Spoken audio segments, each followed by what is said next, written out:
ایسے نہیں ہے بھیا، دیوبندیت میں اور وہابیت میں بہت فرق، بہت فرق۔ آپ کیا کہتے ہیں؟ سب سے اچھی چیز اگر اس پہ پڑھنی ہو نا تو حضرت حسین احمد صاحب مدنی رحمۃ اللہ علیہ کی کتاب ہے الشہاب الثاقب، وہ پڑھیے۔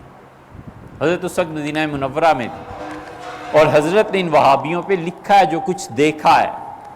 حضرت نے لکھا ہے ان کے اتنے ناپاک عزائم ہیں کہ روزہ مبارک کو توڑنا چاہ رہے ہیں۔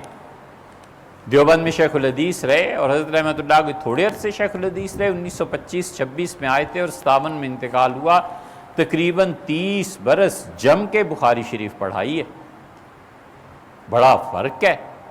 دیوبندیوں کا تو حال یہ ہے اور تھا کہ حضور اقدس صلی اللہ علیہ وسلم کا روزہ مبارک جب دھوتے تھے نا اندر سے قبر مبارک کو، وہ پانی جمع کر کے حضرت لائے تھے مدینہ منورہ سے، کراچی آئے اور کراچی سے ٹرین پہ رکھ کے وہاں دلی پہنچے، دیوبند، اور پھر گنگو گئے اور جا کر پیش کیا کہ حضرت یہ رسول اللہ صلی اللہ علیہ وسلم کا قبر شریف اور اس کے گرد گرد جو فرش ہے اس کا غسالہ ہے، وہاں دھویا گیا۔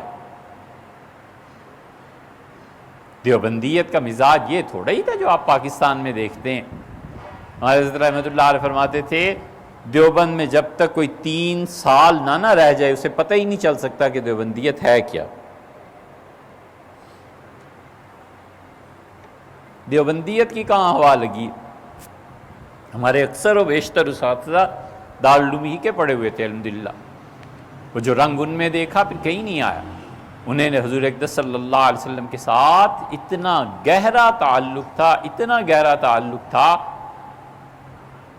کہ حضرت رائے پوری رحمۃ اللہ کے آخری دور میں بالکل وفات سے چند دن پہلے کوئی آیا اور انہیں فارغ تھا حضرت رحمۃ اللہ کو، دھاڑے مار کے رونے لگے۔ خدام جمع و حضرت کیا ہوا؟ کہنے کہ دیکھو مدینہ منورہ جا رہا ہے۔ حضور صلی اللہ علیہ وسلم کا نام لینا اتنا آسان تھوڑا ہی تھا۔ حضرت مدنی رحمۃ اللہ کا یہ حال ہو گیا تھا کہ کوئی حضور صلی اللہ علیہ وسلم کا نام ہی لے دیتا تھا رو پڑتے تھے۔ یہ محبتیں تھیں نا، یہ تعلق تھا۔ روزہ مبارک کی مٹی لاتے تھے مدینہ منورہ سے، اور ان سب کے شیخ حضرت گنگوئی رحمۃ اللہ علیہ وہ مٹی سرمے میں پسوا کے آنکھوں میں لگایا کرتے تھے۔ تو طبیب نے کہا حضرت آنکھیں خراب ہو جائیں گی، فرمایا چھوڑو جی، وہ کوئی اور مٹی ہوگی جس سے آنکھیں خراب ہوتی ہیں، یہ تو حضرت صلی اللہ علیہ وسلم کے قبر شریف کے پاس رہی۔ کسی نے کہا حضرت اب کھجوروں کا کیا اعتبار ہے، یہاں بھی وہی ملتی ہیں وہاں سے بھی، تو حضرت نے فرمایا کم سے کم مدینہ منورہ کی ہوا تو لگی ہے، ہندوستان والی کھجوروں کو تو وہ بھی نہیں لگی۔ یہ محبت جو ہے نا وہ خود اس کے آداب سکھاتی ہے۔ جس آدمی کو محبت کے آداب سکھانے پڑے نا وہ ایسے ہی ہے جیسے میک اپ کر کے کوئی خوبصورت بننا چاہے۔ فطری حسن کہاں اور میک اپ کا حسن کہاں؟ ہے باریک بات۔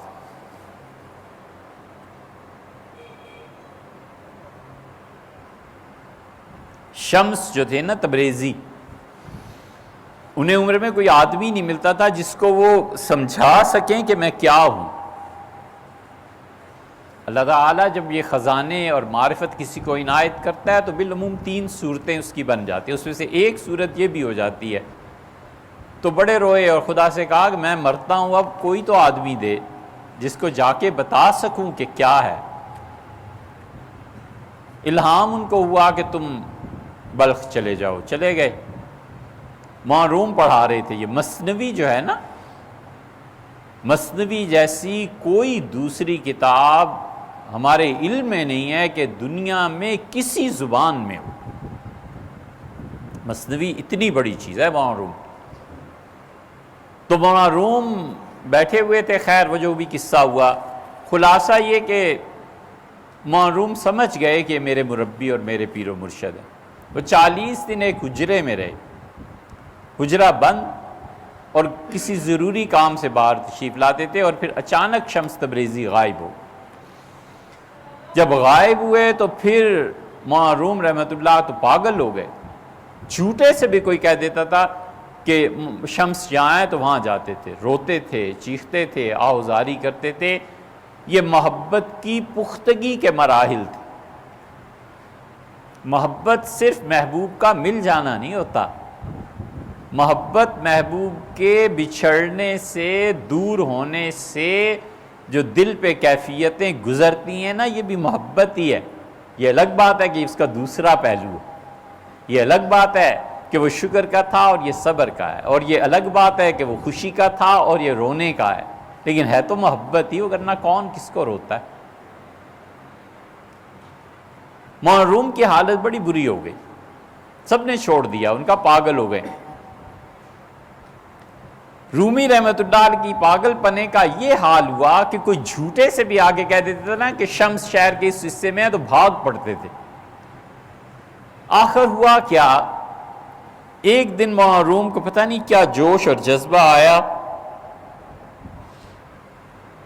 مولانا روم کی جو غزل ہے نا، پڑھیں اسے، ہمارے زمانے میں کفر سے کم فتویٰ نہ لگاتے یہ وہابی مزاج کے لوگ۔ مولانا نے اپنے شیخ کے متعلق لکھا ہے، شمس من و خدائے من، اے میرے شمس تبریز، اے میرے پروردگار، اے میرے خدا۔ یہاں سے شروع ہوتا ہے، آگے پڑھتے جائیے پھر پتہ چلتا ہے۔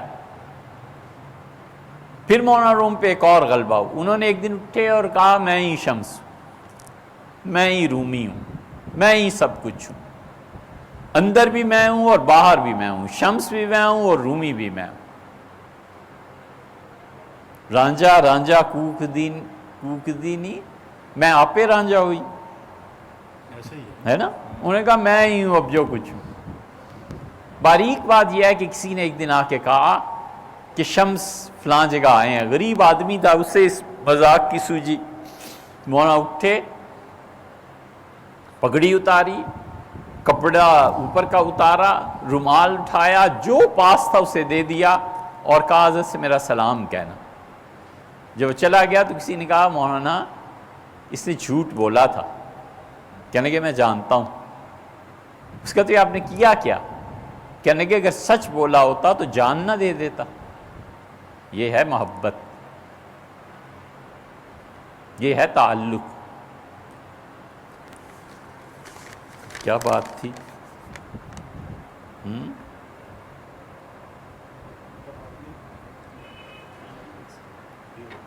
ہیں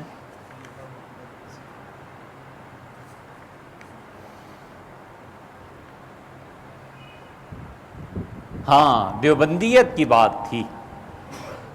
انہیں حضرت رسالت مآب صلی اللہ علیہ وسلم سے ایسی گہری محبت تھی، ایسی شدید محبت تھی، حضرت دھاڑے مار کے انہوں نے لگے کہ دیکھو مدینہ منورہ جا رہا ہے۔ یہ وہابیت میں کہاں رنگ غالب تھا، حتیٰ کہ وہابیوں میں جو اہل حدیث کہلاتے ہیں، جو رنگ ہم نے دیکھا وہ اب نہیں ہے۔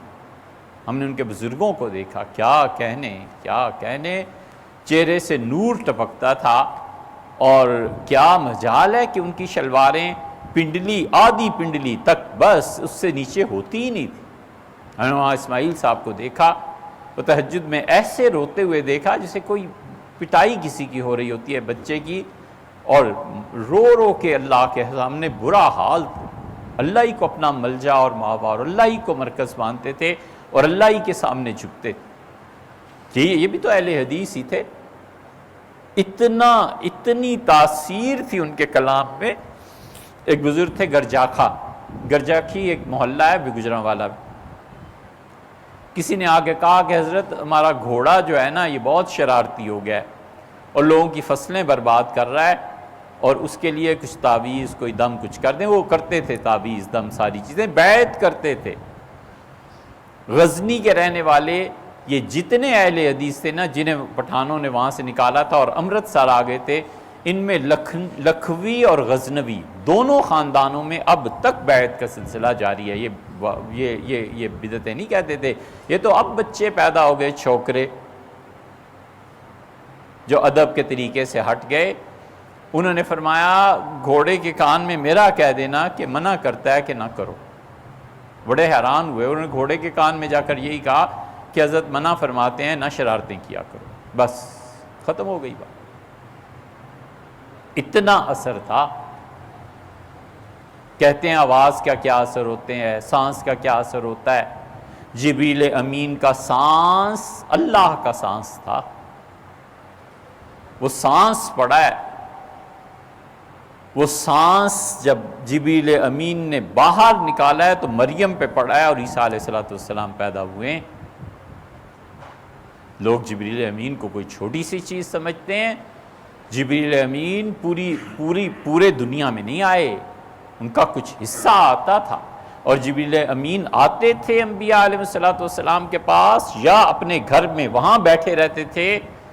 ایک آن میں جیسے نظر ادھر سے ادھر جاتی ہے، آدمی یہاں اور نظر وہاں، ایسی کیفیت جبریل امین کی ہوتی تھی کہ وہاں بیٹھے ہیں اور یہاں وہی، اور یہاں بیٹھے ہیں اور وہاں بات ہو رہی ہے۔ یہ ساری چیزیں رومی کو پڑھیے، معروم کو مثنوی میں اور ابن عربی کو، پھر سمجھ میں آتی ہیں۔ دیوبند کے لوگ بہت الگ تھے ان لوگوں سے، بہت زیادہ۔ ان پہ حنفیت غالب تھی، ان پہ رسول اللہ صلی اللہ علیہ وسلم کی محبت غالب تھی۔ جب تقسیم ہوئی ہے تو مسلمانوں کے لیے سب سے بڑا مسئلہ نصاب تعلیم کا تھا کہ نصاب تعلیم کیا ہونا چاہیے، اور آپ کو معلوم ہے نصاب تعلیم کے لیے جمعیت علماء ہند نے کمیٹی بنائی کہ اب چھوڑ گئے ہیں اور مسلمان بچے اب ہندوؤں کے رحم و کرم پہ ہوں گے، پڑھیں گے کیا؟ کمیٹی بنی، انہوں نے کہا لکھو اپنے مسلمان بچوں کے لیے، یہ ہندوؤں کی جو آبادی آ گئی ہے نا، ہندوؤں کی اکثریت، سب سے پہلے انہوں نے کہا کہ انڈیا کو ہم قطعاً مذہبی حکومت نہیں بننے دیں گے، سیکولر بننا چاہیے۔ مذہبی حکومت ہندوؤں کی بن جاتی تو پھر کیا حشر ہوتا؟ سیکولر ہندوستان انہوں نے تجویز پیش کی۔ مولانا ابوالکلام آزاد، مولانا حسین احمد مدنی، مولانا حفظ الرحمان، مولانا کفایت اللہ، مفتی صاحب رحمۃ اللہ علیہ، کتنے ہی لوگ تھے۔ مسلمان بچوں کی تعلیم کی فکر میں مولانا محمد میاں صاحب کو کہا حضرت آپ مسلمان بچوں کا نصاب لکھیں، اور پھر لکھا گیا۔